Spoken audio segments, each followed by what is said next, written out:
Bueno, buenos días a todos. Yo creo que vamos a ir empezando. Son las 10:05. Hemos dejado 5 minutitos para que se fuese conectando la gente, pero vamos a ir empezando con el webinario para que no se nos retrase mucho. Bienvenidos a todos a este webinario organizado por la Red Española de Análisis de Ciclo de Vida. Hoy tenemos el placer de contar con la participación de Cristina de la Rúa.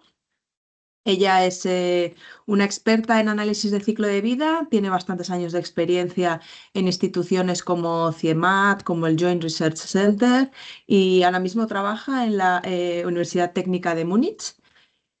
Su trabajo está centrado en el análisis ambiental y socioeconómico de sistemas energéticos y de otros sistemas relevantes para la transición sostenible.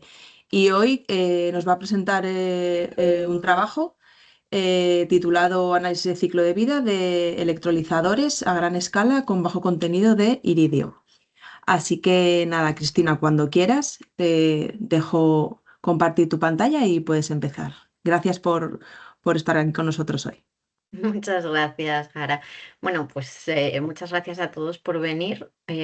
Como bien ha dicho, voy a presentar un trabajo que es parte de uno de los proyectos de nuestro departamento.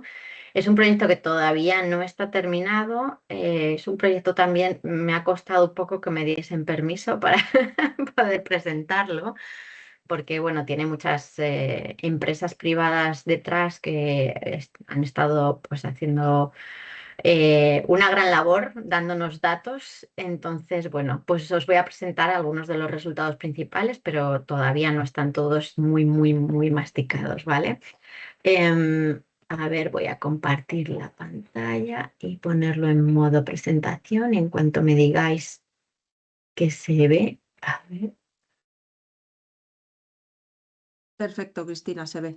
Sí, perfecto. Bueno, pues este es un proyecto que está enmarcado dentro de un gran paraguas de proyectos, todos enfocados hacia el desarrollo de la industria del hidrógeno verde en Alemania.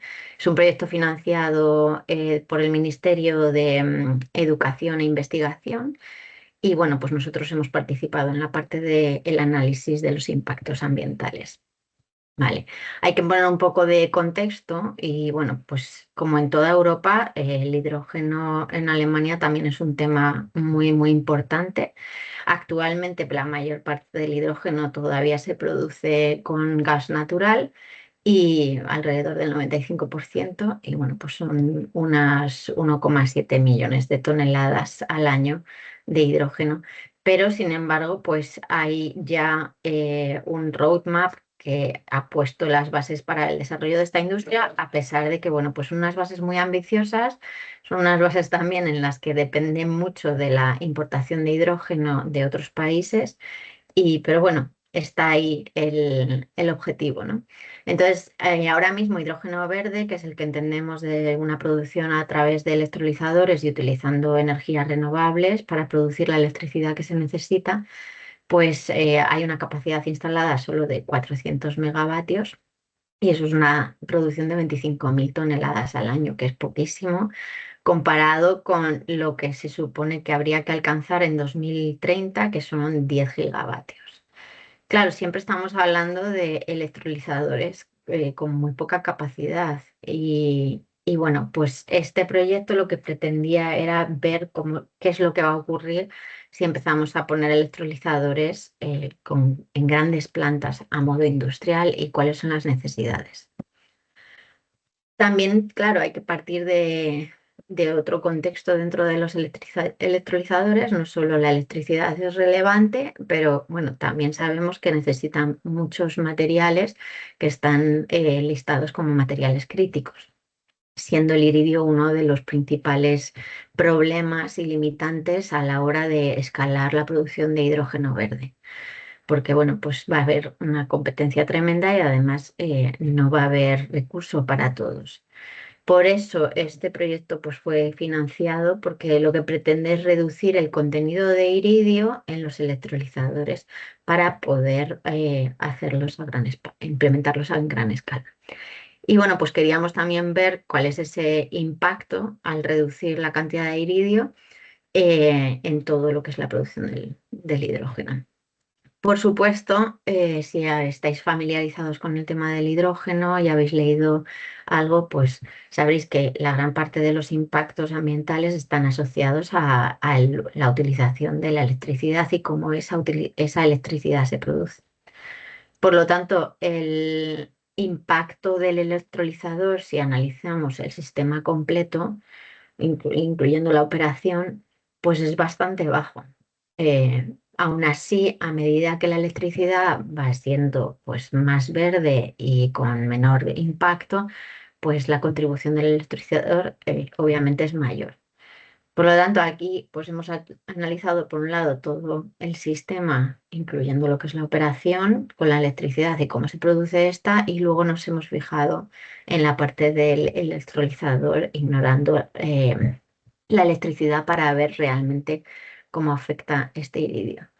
Por supuesto, utilizar menos iridio también influye mucho en las eficiencias del electrolizador y por eso este era el principal reto de tanto las empresas privadas que han participado en este proyecto como los laboratorios de investigación, que también ha habido muchos grupos de investigación y entre ellos han sido los que, bueno, pues han conseguido con datos empíricos.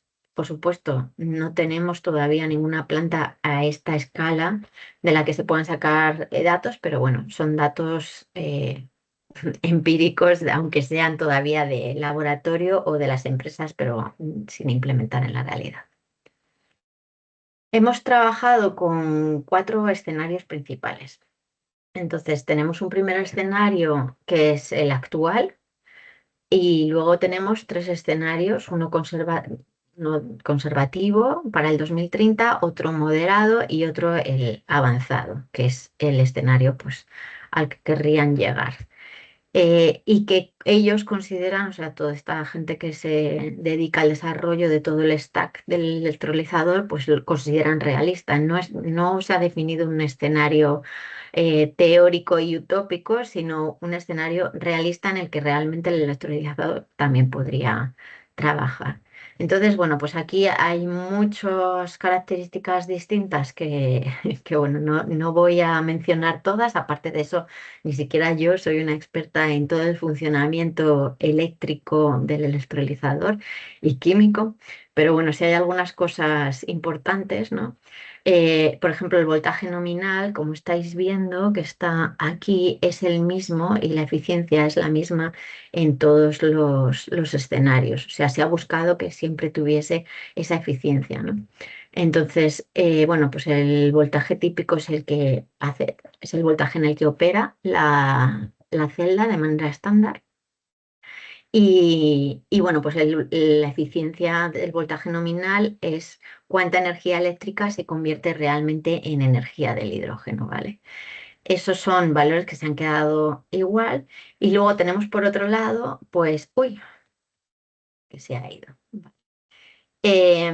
La densidad de potencia, que aquí sí vemos que está aumentando a medida que aumentan los escenarios y mejora el desarrollo tecnológico.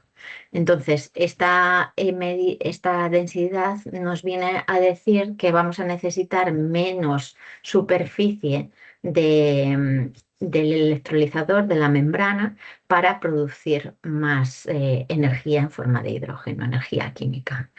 Y claro, el hecho de que necesitemos menos superficie, eso es lo que va a hacer posible que se reduzca el contenido de iridio y de platino que vamos a necesitar. Entonces, este valor, no sé si lo está marcando, pero bueno, aquí. Este valor de Power Density que veis aquí, que está subiendo, pues está completamente relacionado con los valores de iridio y de platino que vamos a necesitar, que los tenemos aquí representados tanto en miligramos por centímetro cuadrado como en toneladas por gigavatio. Bueno, luego además de estos escenarios a nivel de lo que es el stack del electrolizador, también hemos definido unos escenarios sobre el fin de la vida útil del electrolizador y cómo se va a ir incorporando pues, estrategias de reciclaje, de reutilización y refurbis en todos los elementos. El sistema así muy simplificado, pues tenemos distintos componentes que forman parte del stack del electrolizador, como son los catalizadores, las placas bipolares, la membrana, las capas de transferencia porosa y bueno, pues luego muchos pequeños componentes. Además tenemos pues la instalación en sí, donde se alberga todo el electrolizador, que eso está englobado en el Balance of Plant.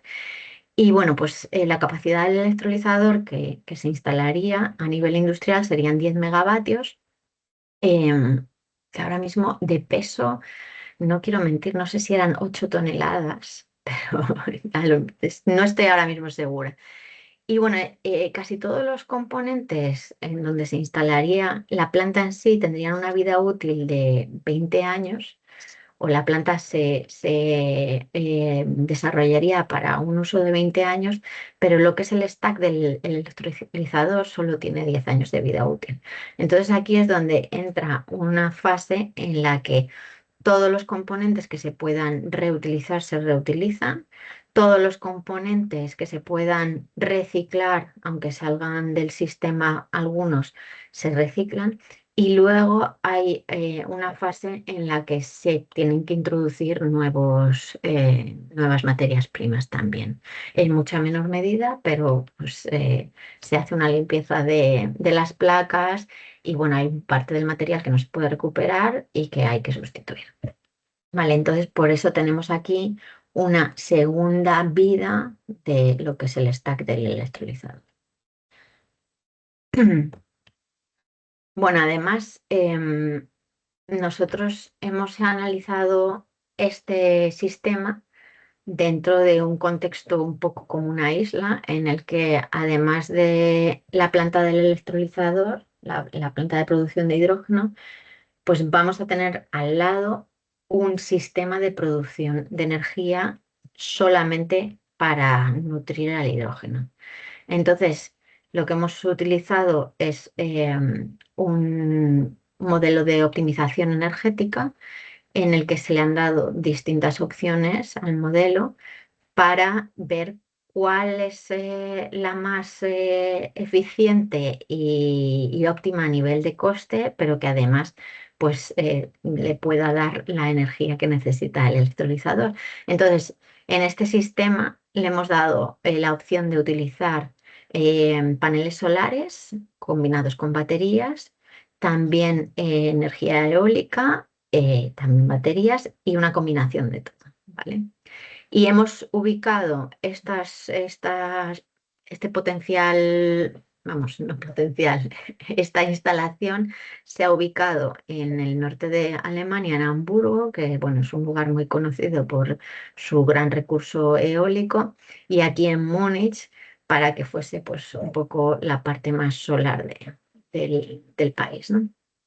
Em, Además, lo que hemos hecho, pues, es decirle cuál es el precio de venta al que tenemos que dar salida a ese hidrógeno, de modo que todo lo que exceda el coste por encima, pues no nos va a salir de solución en el modelo de optimización.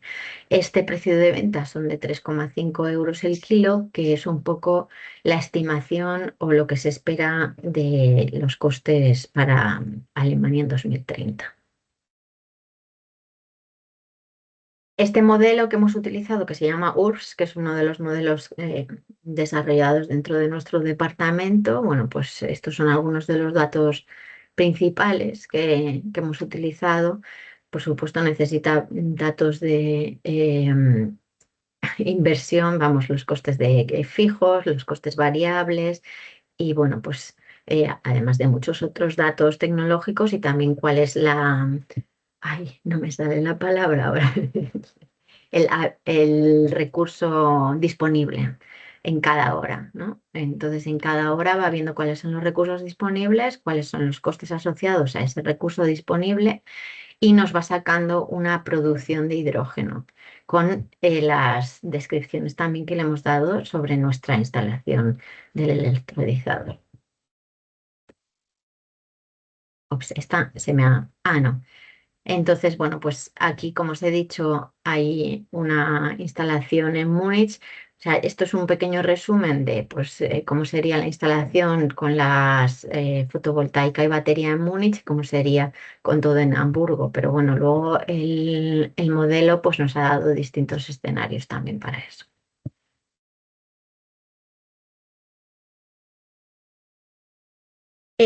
Aquí lo que tenemos es, espero que se vea bien, porque los colores son un poco así. Pero bueno, lo que muestra esta figura es la producción de hidrógeno mensual, teniendo en cuenta pues todo lo que he dicho del sistema energético, y ese sistema energético además tiene en cuenta en qué eficiencia opera el electrolizador, ¿vale? Entonces es un reflejo de todo este sistema bien cerrado y bien engrasado. En la parte izquierda de las barras tenemos los escenarios que muestran solo la producción con una planta solar y el uso de batería, ¿vale? Y en la parte de la derecha del todo de las barras tenemos los escenarios, a ver un momento, sí, tenemos los escenarios de la producción exclusivamente con energía eólica y batería. Y entre medias, bueno, pues tenemos la combinación de los dos. Entonces, bueno, lo que podemos ver es que en el caso de la producción de energía solar, pues obviamente la mayor producción se da en los meses de verano, específicamente en junio, y más o menos lo que tenemos una producción de alrededor de 70 toneladas de hidrógeno al mes. También hay aquí una cosa que os puede llamar la atención quizá, y es que la barra más oscura de la izquierda es el escenario actual, y el escenario avanzado, que es la barra más a la derecha del grupo que os estoy mostrando, es el escenario avanzado. Y sin embargo, en el escenario actual tenemos un poquito más de producción que en el escenario avanzado. Bueno, esto se debe, y no os lo voy a poder explicar porque mm, conseguí entenderlo una vez y no he vuelto a entenderlo, pero bueno, esto se debe a un efecto que se llama el efecto Faraday, de modo que aunque hemos mantenido la eficiencia del electrolizador, no conseguimos en realidad tener mayor producción que en el caso del electrolizador actual. Ya veremos cómo esto va a afectar o no a nuestros resultados finales, pero hay una pequeña diferencia y una pequeña pérdida de producción de hidrógeno a medida que avanzamos en los escenarios. Bueno, y en el caso del escenario con eólica, pues lo que vemos es que es mucho mayor la producción que utilizando solo energía solar y baterías. Y bueno, pues los meses de máxima producción se alcanzan, es en marzo, como podéis ver, con algo más de 120 toneladas de hidrógeno al mes. ¿Vale? El resultado de todo este sistema nos daba un coste del hidrógeno de alrededor 3 euros por kilogramo en el caso del PIBI y algo más barato en el caso del wind. Bueno, y luego ya, pues lo que hemos calculado son distintos impactos ambientales, y también hemos intentado sacar algunos datos sobre impactos sociales. Si hay alguien aquí que trabaje con impactos sociales, bueno, ya sabéis que es muy difícil conseguir datos primarios directos de la cadena de suministro para hacer un buen análisis. Entonces, nosotros la verdad es que no hemos trabajado con ningún dato primario, son todo datos de la base de datos de Product Social Impact Life Cycle Assessment, y entonces, bueno, pues hay que tomarlos un poco con precaución, obviamente. No era parte de este proyecto, pero nos ha parecido interesante ya que pues estamos trabajando con materiales críticos que son críticos no solo por su disponibilidad, sino por la geopolítica y el contexto que tienen alrededor. De los impactos ambientales, pues hemos sacado el cambio climático medido en kilogramos de CO2 equivalente y también hemos sacado pues, el uso del suelo, los impactos sobre el uso del suelo y el uso del agua. Mm, Os digo ya que son todavía muy preliminares y bueno, más que muy preliminares, aunque creo que son fiables, pero no están todavía discutidos con mucho detalle, ¿vale? Aquí vemos lo que es el sistema completo, los impactos ambientales en términos de kilogramos de CO2 equivalente, considerando todo el sistema de producción de hidrógeno. Entonces, bueno, pues como bien he mencionado, bueno, antes de nada, en la parte izquierda que tenemos aquí, estamos hablando de los escenarios en los que trabajamos con energía solar y en la parte derecha los escenarios en los que trabajamos con energía eólica y en el centro pues un escenario en el que se combinan los dos. Hay obviamente grandes diferencias y como vemos pues las diferencias notables se deben principalmente al origen de la electricidad. En el escenario actual en el que utilizamos solo energía solar, estamos hablando de que se producen alrededor de 6,5 kilogramos de CO2 equivalente por kilogramo de hidrógeno. Más o menos para tener una referencia, si comparamos estos datos con el hidrógeno producido a través de gas natural, pues el gas natural está sobre los 11 kilogramos de CO2 por kilogramo de hidrógeno, o sea que hay verdaderamente una mejora. Sin embargo, bueno, pues todavía son valores muy altos y dentro del uso del electrolizador con energía solar vemos que por mucho que avancemos, pues tampoco hay una gran disminución del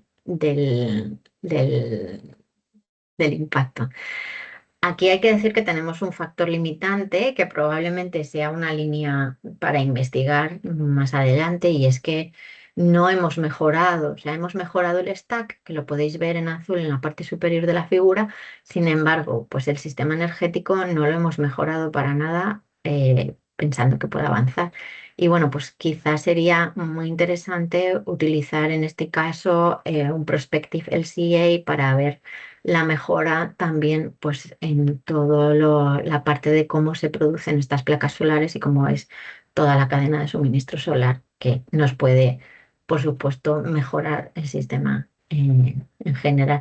Lo mismo ocurre en la parte de eólica, pero claro, aquí tenemos pues una diferencia muy notable con respecto al sistema que utiliza solo solar.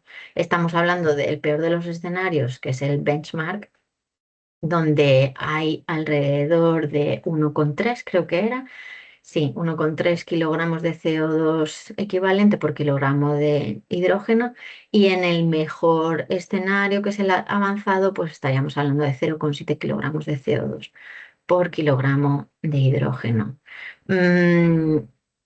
Nuevamente, pues aquí tampoco hemos modificado para nada la tecnología eólica y bueno, pues eso todavía mejoraría mucho.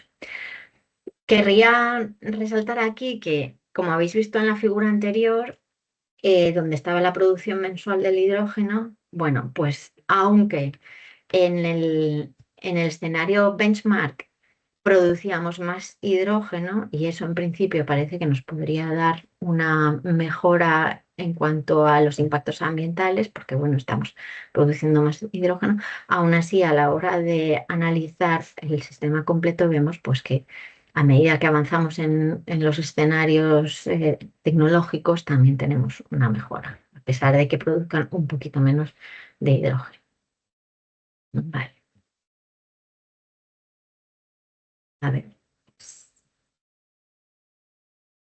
Como bien he dicho, bueno, o como bien vemos en esta parte, claro, tendríamos que quitar básicamente para poder analizar cuánto de importante es esta reducción del iridio en el uso y en la fabricación de los electrolizadores, tenemos que analizar el sistema ignorando por completo la parte de operación, porque se come todo ese detalle. Entonces, eso es lo que hemos hecho. Y aquí, bueno, pues tenemos una gráfica que nos enseña la contribución por componentes al impacto del cambio climático, considerando ya solo lo que es la planta. Y no estamos introduciendo aquí ninguna energía. ¿Vale? En nuestro escenario actual, pues alcanzamos unas emisiones de 14.000 toneladas de CO2 equivalente para lo que es todo la instalación que vamos a necesitar. Y la mayor parte de estas viene originada por el ánodo. En el ánodo es donde tenemos la gran o la principal cantidad de iridio acumulado para utilizarlo.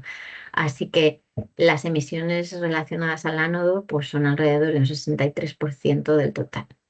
A medida que obviamente este iridio se reduce, pues esta contribución del ánodo disminuye.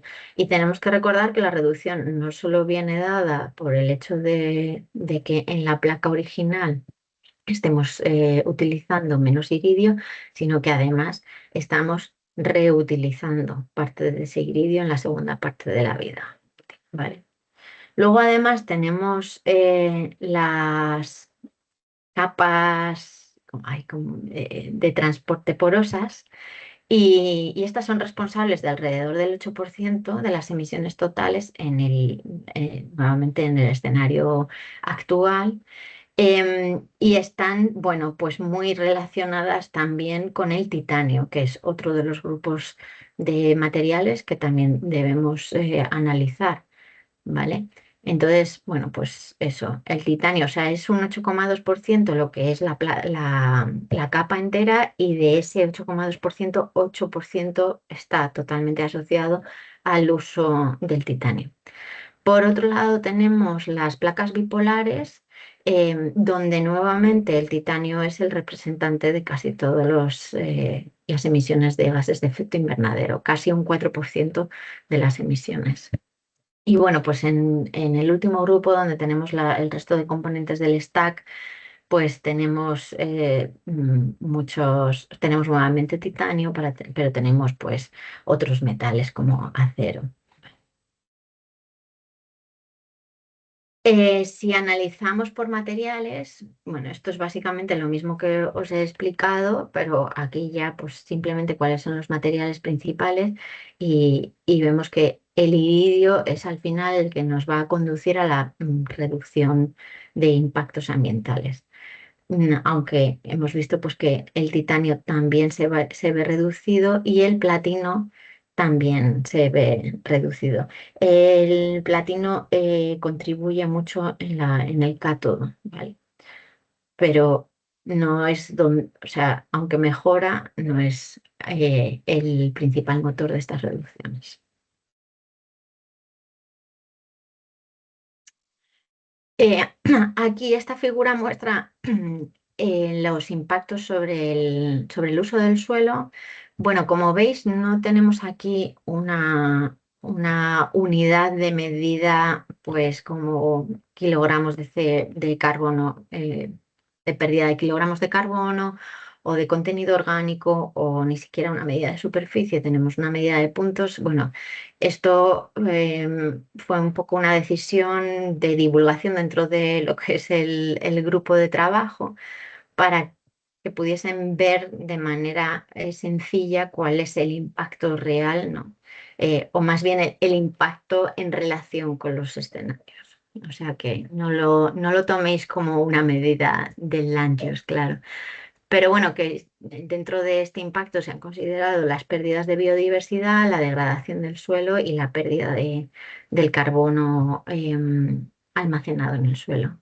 Entonces, aquí nuevamente seguimos con la misma tendencia. el anodo es el que nos va a dirigir hacia una minimización del impacto sobre el uso del suelo, principalmente por la reducción del uso del iridio como nueva materia prima. En el caso de las capas de transporte poroso, pues o sea, se debe principalmente al titanio. Y bueno, pues también vemos una contribución, aunque un poco menor, de los cátodos que se relaciona con el platino. Vale.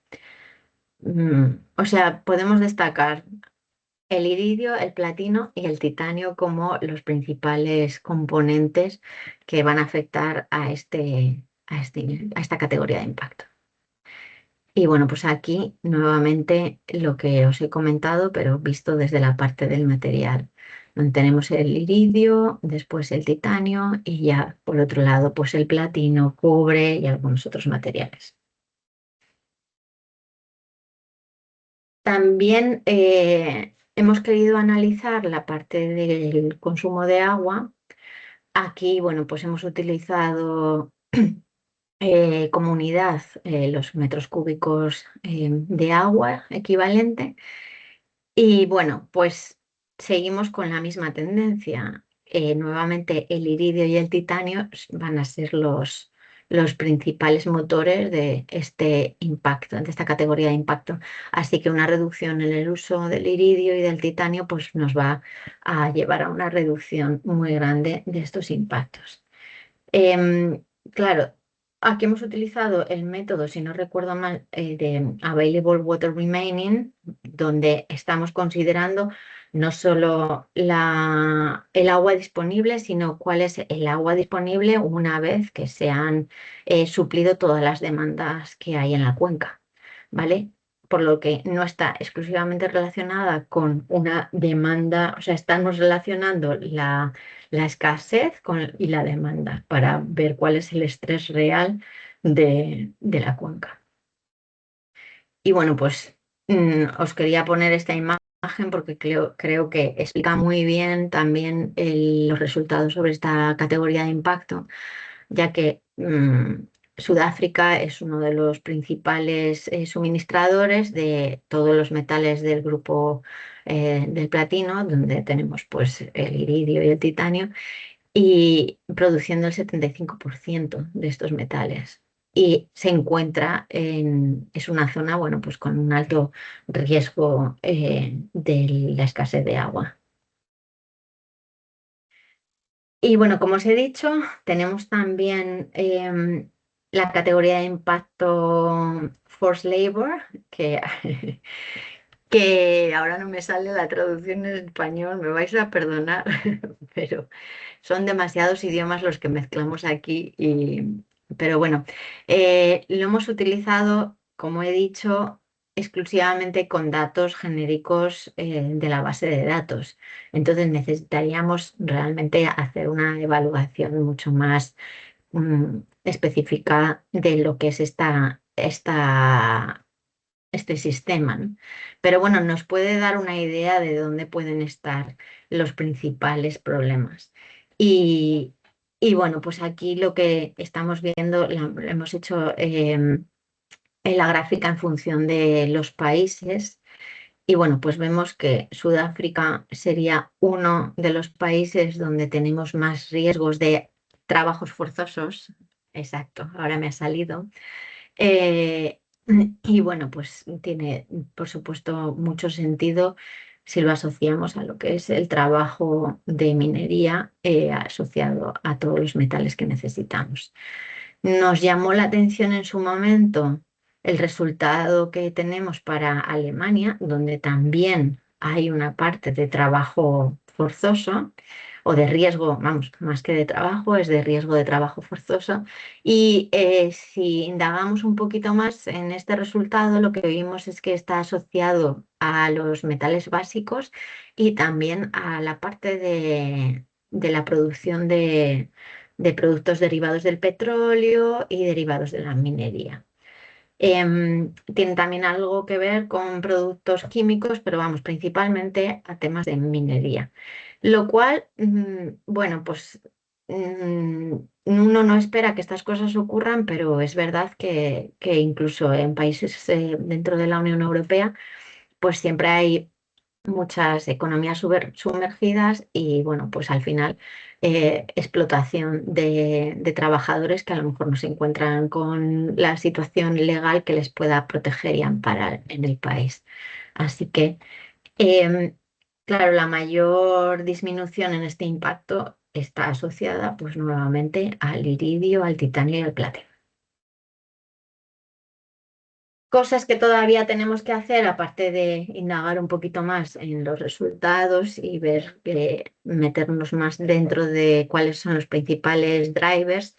Bueno, pues queremos calcular el indicador de circularidad para ver cómo nos alejamos o nos acercamos a un sistema circular y ver cuál es la proporción del uso pues, entre materias vírgenes y residuos. Y luego también queremos hacer pues un life cycle cost analysis, ¿vale? Para lo que es el coste total por kilogramo de hidrógeno, que debería estar en línea con los costes que hemos calculado dentro de nuestro sistema energético. Pero, claro, son al final dos sistemas que aunque convergen, pero son distintos y cuentan con distintas informaciones, así que tendríamos que hacer ese ejercicio. Y bueno, pues esto es prácticamente el trabajo que estamos haciendo ahora. Yo creo que no me dejo nada de lo que os puedo mostrar. Si tenéis preguntas, bueno, no he dicho nada, pero este trabajo al principio, en la primera página, este trabajo lo ha liderado principalmente mi compañera Andrea. Y bueno, pues yo le he apoyado en, en su, en todo este periodo. Y bueno, pues que ha sido un placer. Andrea ya no está con nosotros, ahora está escribiendo su tesis, pero bueno, la mando muchos ánimos desde aquí. Muchas gracias y cualquier cosa que queráis comentar, pues la comentamos. Vale, pues muchas gracias, Cristina. Ha sido una presentación muy interesante y ahora tenemos unos minutos para cualquier duda, pregunta, curiosidad que podéis tener. Podéis levantar la mano, podéis intervenir por el micrófono, por el chat, como prefiráis. No sé si alguien tiene alguna pregunta.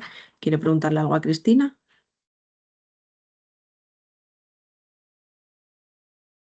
Lo mismo he sido tan aburrida que... No, no Hola. creo. Sí.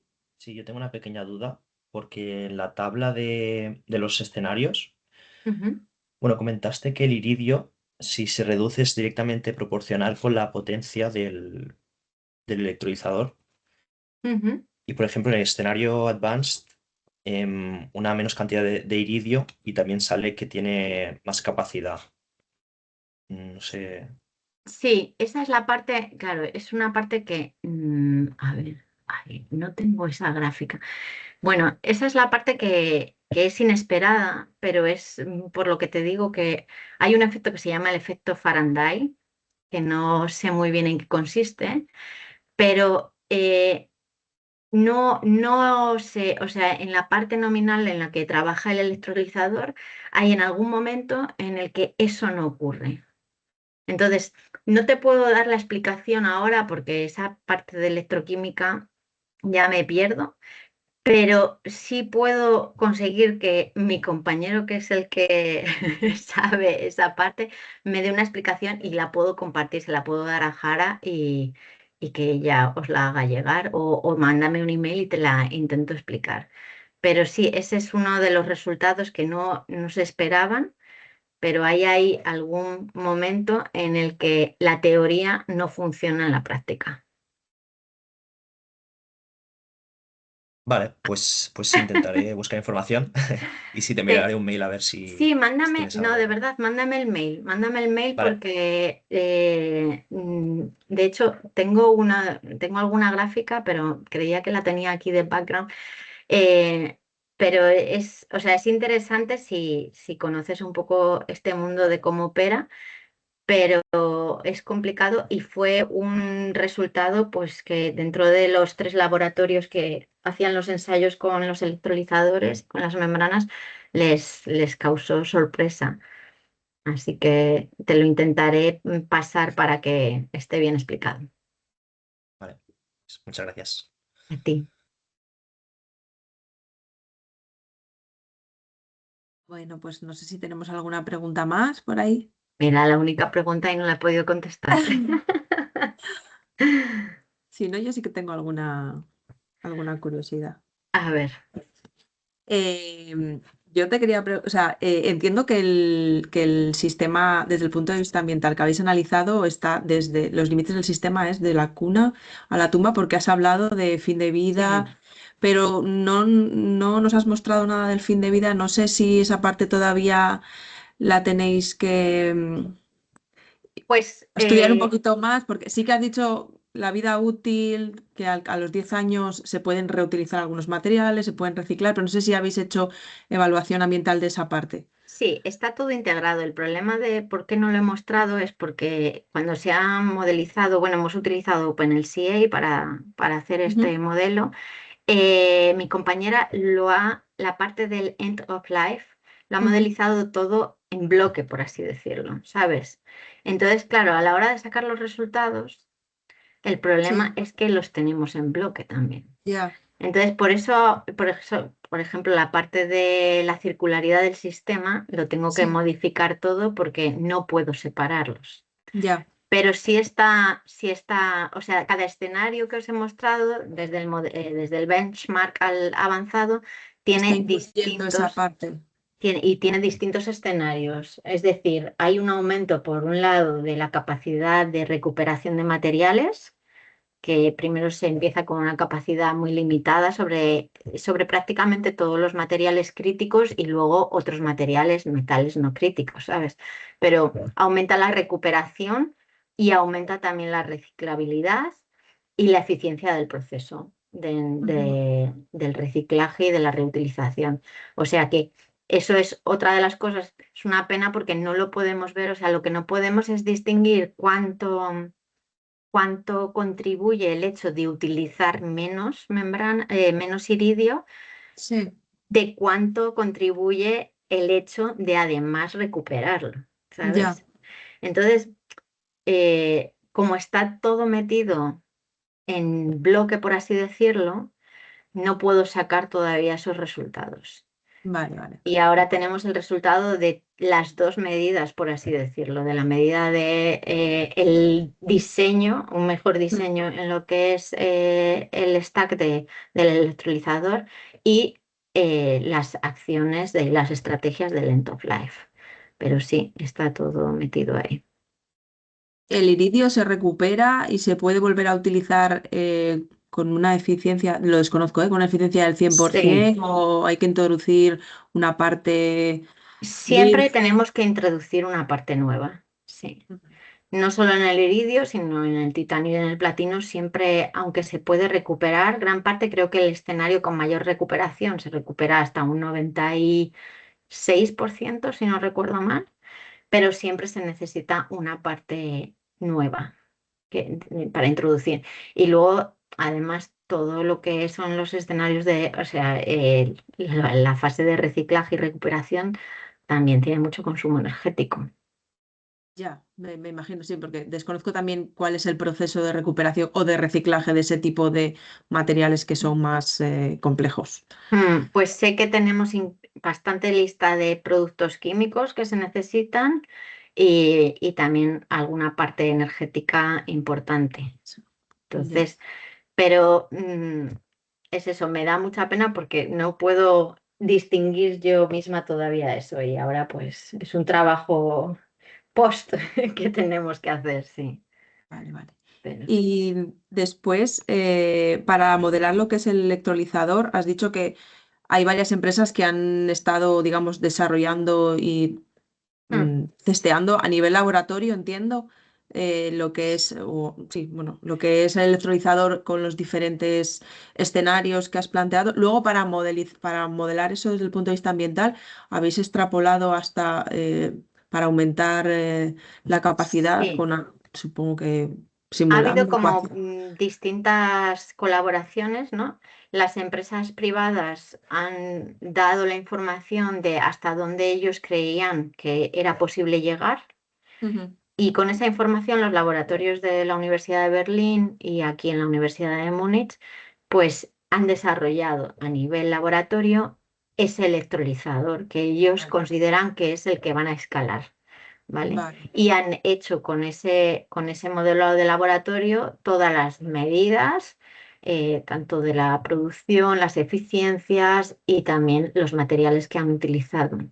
Y Ujú. con ese de laboratorio se ha vuelto a ir otra vez a la empresa de vuelta y les han dicho, vale, esto es lo que nos da.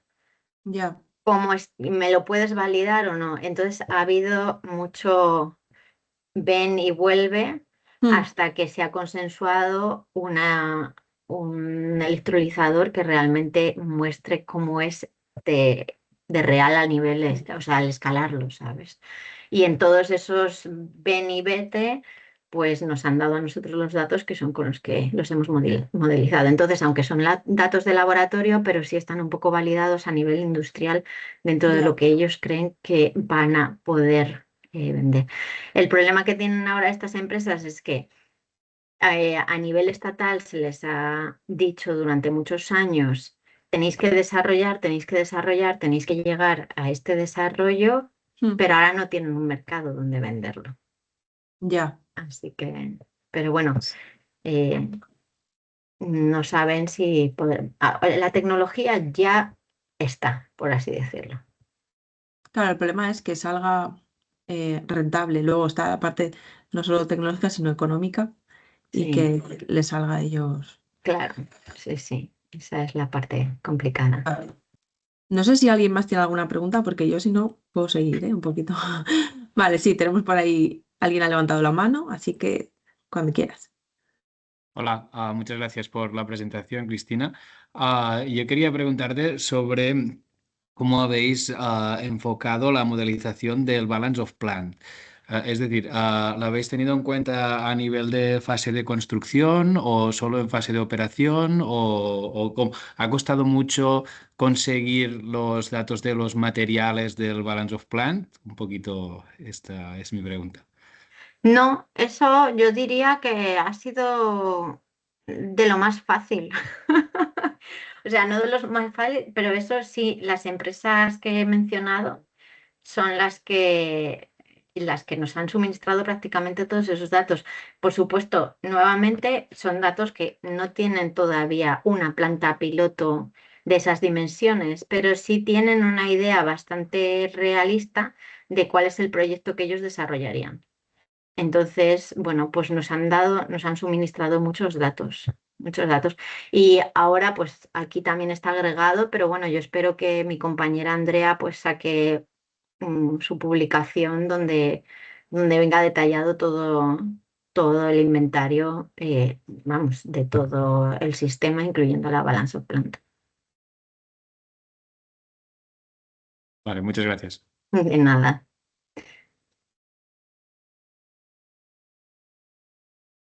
Yo igual tenía una duda sobre la parte ya del análisis social, Sí. que has dicho que habéis utilizado todo datos secundarios, no primarios, y mi duda es un poco si hubieses tenido acceso a datos, ¿qué tipo de datos primarios son los que hacen falta para un análisis social aquí? Pues yo creo que es que depende un poco de qué categoría vayas a analizar. O sea, en realidad los datos primarios de la parte, o sea, del foreground system que tenemos aquí, si hablamos de trabajo forzoso, probablemente no iban a cambiar mucho, porque Ya. es muy difícil que una empresa nos dé acceso pues, a sus trabajadores, horas trabajadas, derechos laborales, si hacen huelgas, si no, cuántas horas extras se hacen y todo eso, no creo que saliese nada distinto con respecto a esta categoría de impacto, Ya. ¿sabes? Por eso la hemos introducido, porque creemos que para ciertos impactos probablemente pues no cambie mucho porque esos impactos vienen de la parte más inicial de toda la supply chain. Pero bueno, si analizásemos otras categorías, a lo mejor sí sería relevante tener datos primarios.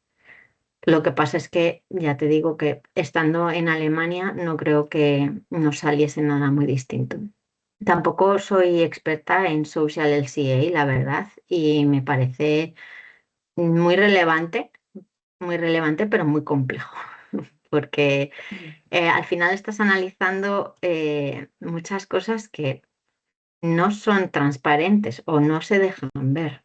Entonces, por mucho que quieras recoger datos, al final la parte sumergida y oscura de esos impactos no van a estar disponibles para ti. Y por eso pues, estas bases de datos utilizan datos de organizaciones y grandes instituciones que pueden reportar eso. Pero, o sea, yo creo que en esta categoría en particular no cambiaría mucho. A lo mejor sí podríamos afinar un poco más la parte que está asociada a Alemania Sí, para ver cuánto de sobreestimado o subestimado está. ya. Pero Sí, pero lo que es acceder a datos de otros países como de donde puede venir el iridio, eso es muy, muy complicado. claro, o sea, eso ya sería un proyecto En per sí, solo. se, Sí. sí, para analizar la cadena de suministro del iridio, que probablemente sería muy interesante solo fijarse en esa cadena, ¿sabes? Y solucionaría muchas de las incertidumbres que tenemos a la hora de utilizar estas bases de datos. Pero para un proyecto así es muy complicado acceder a ese tipo de datos. Pues no sé si alguien tiene alguna pregunta más. Quedan 5 minutos para las 11. No sé si... Bueno, ha sido un placer. Yo espero que haya sido interesante, aunque no os haya traído todo muy... Que está como a la mitad este proyecto, Cristina, No, en de... realidad le quedan bueno, oficialmente tiene que terminar en abril, Ajá. pero justamente porque es un proyecto con tanta interacción industria y laboratorio, pues se ha pedido una extensión, aunque no monetaria, pero sí una extensión de tiempo para todavía afinar en alguna cosa más. Pero bueno, o sea, para analizar con más detalle los datos, pues tenemos tiempo todavía, aunque ya hemos Sí. cumplido con todo lo que oficialmente tendríamos que hacer. No sé si tenéis pensado lo que hablaste del modelado de la parte energética, ahí no os vais a meter a, o sea, digamos, a Al Prospective LCA no, intentar... para este no. ya. Ujú. Para este proyecto ya no. Pero desde luego, creo que cualquier proyecto hoy por hoy, y sobre todo para la gente joven que está empezando, cualquier proyecto o sistema en el que la energía sea un factor relevante y muy importante, merece la pena hacer el esfuerzo de utilizar una proyección a futuro de los datos que tienes detrás. O sea, un Prospective LCA. Sí, sí, sí, sobre todo porque tenemos políticas que nos van marcando que va a haber cambio, entonces, Claro, claro. ya. Aunque hoy por hoy la política también es muy inestable, Sí. pero bueno, por lo menos hay que tener la información de qué es lo que pasaría con distintos escenarios. Así que yo creo que sí. Y aquí no lo hicimos porque además es que como el objetivo estaba muy enfocado al electrolizador y no al Sí, sistema, o sea, el sistema energético se ha hecho porque además el electrolizador opera distinto, de manera utilizando una fuente u otra y con las ajá, horas de operación al año. Entonces, por eso se tuvo que hacer un sistema energético ya. para ver cuál era la producción y todo eso. Pero en realidad aquí el foco estaba puesto en el electrolizador. Entonces no nos metimos en el Prospective LCA, pero sería un siguiente paso muy, muy natural. Sí. Bueno, pues yo creo que podemos dar por finalizada la sesión hoy. Muchas gracias, Cristina, por participar de manera desinteresada, que yo sé que todos los que participáis estáis en mil cosas y tenéis que sacar un poquito de tiempo para esto. Y muchas gracias a todos por asistir y nos vemos en el próximo webinario. Muchas Gracias, Cristina. gracias y bueno, al oyente que tenía esa duda que no he podido resolver, por favor, escríbeme un mail, de verdad, Sí. ¿vale? Muchas Vale. gracias y A que ti. paséis buen día y mucho éxito con estos webinarios. Me apuntaré al siguiente yo también. Vale, gracias. Adiós. Buen día a todos. Gracias, Cristina. Dios, buen día. Buen día, gracias.